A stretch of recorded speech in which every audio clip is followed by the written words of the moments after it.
La serpiente, leyenda de Nayarit.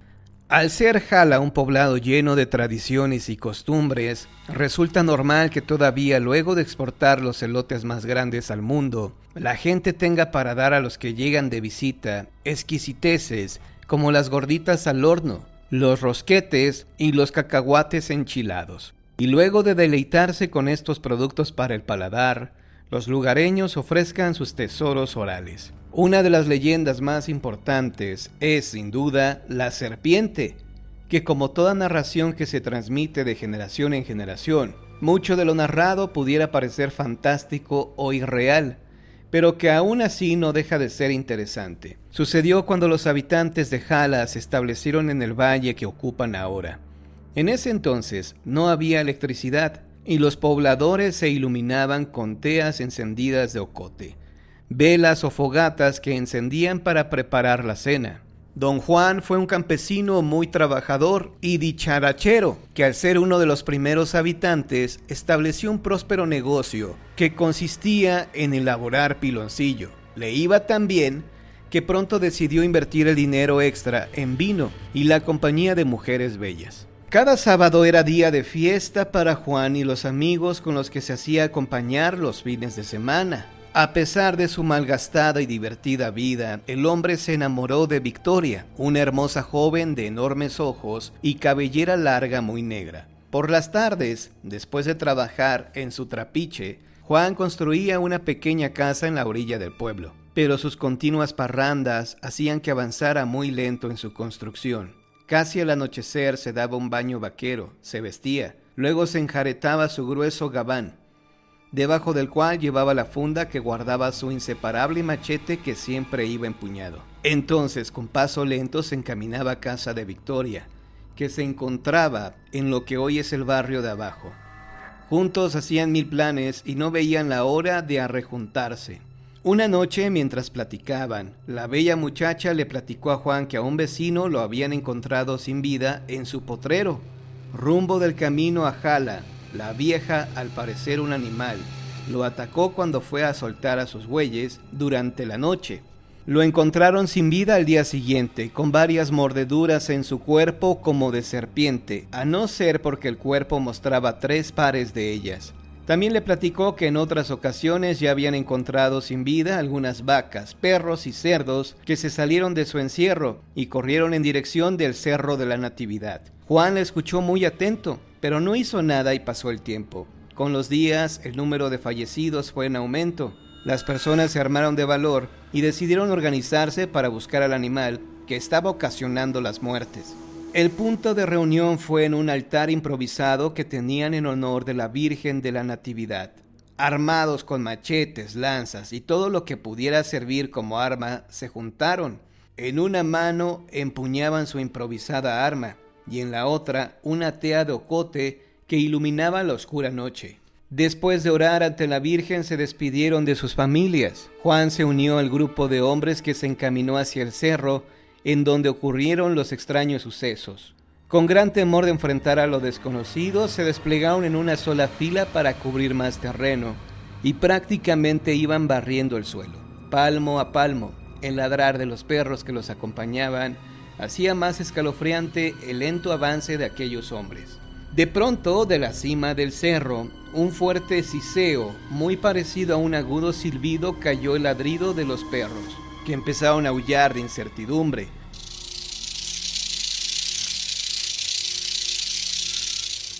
Luego los animales gimieron de miedo y retrocedieron con el rabo entre las patas. Todos se detuvieron y guardaron silencio tratando de entender qué pasaba. Inesperadamente, detrás de una enorme roca, una serpiente gigante, con varias cabezas, embistió al grupo de campesinos tirando mordiscos sin atinar ninguno de ellos. Con el cuerpo, la serpiente golpeó a los campesinos que salían volando por el aire. Llenos de temor, le arrojaban las lanzas, y algunos más valientes se acercaban y asestaban fuertes machetazos, pero la escamosa y gruesa piel de aquella serpiente resistía todo. Las teas encendidas fueron arrojadas sobre el peligroso animal, pero era inútil. La serpiente había herido a muchos campesinos. Juan, que era devoto de la Virgen de la Natividad, se puso de rodillas y comenzó a orar a viva voz, pidiendo la ayuda de su santa patrona. Cuentan que era tal su fervor que pronto contagió de fe a los demás compañeros. A una sola voz rezaron con todo su fervor invocando la ayuda de la milagrosa Virgen. En un momento, el feroz animal se quedó inmóvil, sus cabezas dirigieron su mirada hacia el cielo, en donde se formó una espesa nube blanca. Sobre ella, una dulce figura etérea fue adquiriendo forma. Bajo sus pies tenían una media luna, de la que surgió un rayo de luz, que se dirigió directamente sobre la serpiente. La luz la inmovilizó. De las manos de la hermosa figura brotaron poderosos rayos de luz, que con certera puntería fueron destrozando una a una las cabezas de la serpiente. Al final, cuando ya no quedaba ninguna cabeza, un gran rayo de energía luminosa brotó de ambas manos y pegó de lleno en el cuerpo del colosal animal, esparciéndolo en pedazos sobre las rocas del cerro. Añade la leyenda que después de que la hermosa figura destruyera al animal, se elevó lentamente hacia el cielo hasta perderse en la oscuridad de aquella noche. En ese momento reaccionaron los campesinos. El asombro se había apoderado de todos ellos y habían permanecido expectantes. De nuevo encendieron sus antorchas y empezaron a recoger a los heridos. Luego emprendieron el camino de regreso, el cual transcurrió sin que dijeran nada. Al llegar a sus casas, cada uno platicó lo sucedido en el cerro. Por la mañana, al congregarse en las calles del pueblo, la gente acudió instintivamente al santuario de la Virgen para dar las gracias. La hermosa figura sobre la nube sí era la Virgen de la Natividad, pero su asombro fue mayor al observar que debajo de los pies de la imagen se había formado una pequeña serpiente como la que habían visto en el cerro. A partir de esa fecha nombraron ese barrio de la Natividad, y sobre el cerro en donde apareciera la serpiente colocaron una cruz a manera de protección del pueblo, para evitar que la maldad volviera a surgir de sus entrañas. Hoy en día, el collado es conocido como el Cerro de la Cruz, lugar donde se construyó posteriormente una bonita iglesia que adoptó el nombre de la Milagrosa Virgen. La primera boda que se celebró en la iglesia fue precisamente la de Juan con María, aunque el hombre tuvo que prometerle primero que dejaría a un lado su vida de parranda. Desde entonces, cada 8 de septiembre, los habitantes del barrio de abajo organizan una fiesta en honor de la Virgen, y al cierre del novenario representan con juegos pirotécnicos el momento en que los valerosos campesinos fueron socorridos para acabar con la serpiente.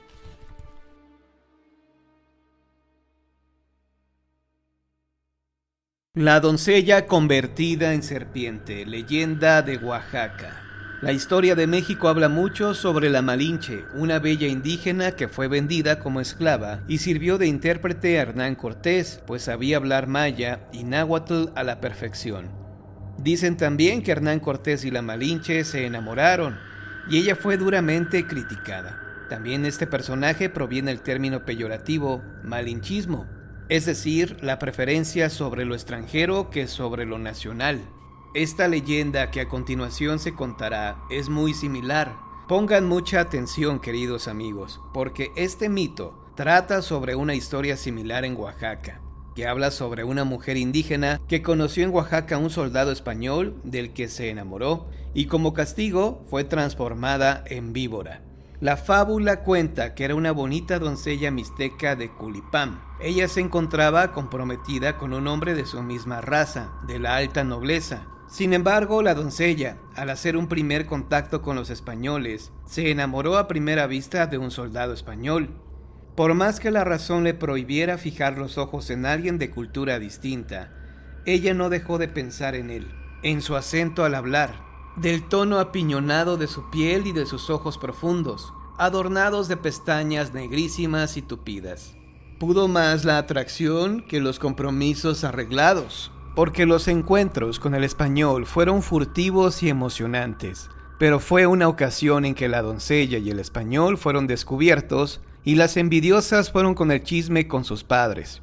A ella la reprendieron, la castigaron y la encerraron por más de un mes en sus habitaciones para que recapacitara, mas la obsesión de la indígena por el español era más fuerte, así que se siguieron viendo de nuevo escondidas. Una vez más fueron sorprendidos, pero en esta ocasión el castigo fue mayor.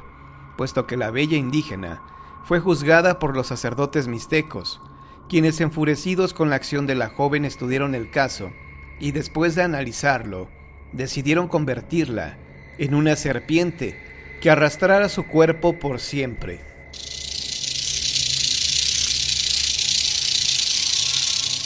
Exiliándola además, pues debía vivir en la parte poniente de la región, donde en la actualidad existen aún ruinas del pueblo mixteco. En la zona poniente, el día 24 de julio cada año, como parte de su castigo, la joven tenía que arrastrarse hasta el templo católico de Culipán, para que en un acto de rebeldía le avisara a su pueblo indígena que el 25 de julio era el rito de sus dioses indígenas, con el objetivo de que hubiese buena fortuna, buena cosecha y prosperidad para toda su población.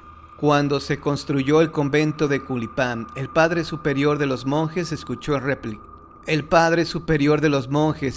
repicar de las campanas a la medianoche. Su pesado cuerpo no alcanzó a llegar hasta el campanario para poder reprender al que había realizado dicha falta. Al día siguiente, antes del ayuno de todos los monjes, el superior los reprendió y los juzgó duramente, sin dejarlos defenderse, haciendo sus conjeturas, caminando y hablando con dureza, y sobre los castigos al culpable. A lo que los monjes casi juraron que ellos no habían sido capaces de tal atrevimiento, y que esa noche del 24 de julio permanecieron encerrados en sus celdas, orando. Uno de los jóvenes estudiantes fue el que se envalentonó y le aseguró al superior que nadie de sus compañeros había sido, y que en realidad era una doncella convertida en serpiente quien había tocado las campanas a la medianoche. El superior, incrédulo, no le creyó al estudiante, a quien le tocó un duro regaño frente a los demás. Sin embargo, pasó un año y el superior quiso desentrañar aquella anécdota contada por el estudiante. Por eso se escondió detrás de algunos trebejos viejos en el campanario. Esperó y esperó, hasta después de la medianoche en que el sueño lo estaba venciendo. Escuchó deslizarse a una víbora de cascabel.